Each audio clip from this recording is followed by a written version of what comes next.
দিতে শুভেন্দু অধিকারী সিপিএম এর তুঙ্গে জমানা ছোট মুখ্যমন্ত্রী লক্ষণ সেঠকে 1,73,000 ভোটে হারিয়েছে।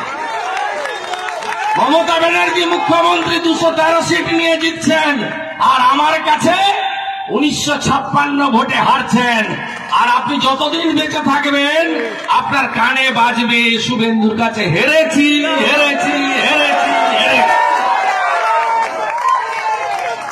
30 তারিখের আগেই আপনি যে রিটটা আমাকে পাঠিয়েছেন, আমি সাংবাদিকদের কাছে তুলে ধরব।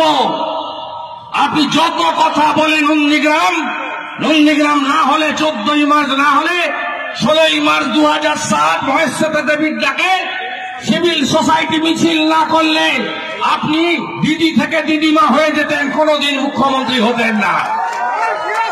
তাই নন্দীগ্রামকে আপনি অপমান করছেন প্রতিদিন প্রতিটা সভায়। আপনি বলেছেন নন্দীগ্রাম পাকিস্তান বানাতে গেছিল, আর আপনি শুনে রাখুন ভবানীপুরের লোক ভবানীপুরকে খিদিরপুর বানাতে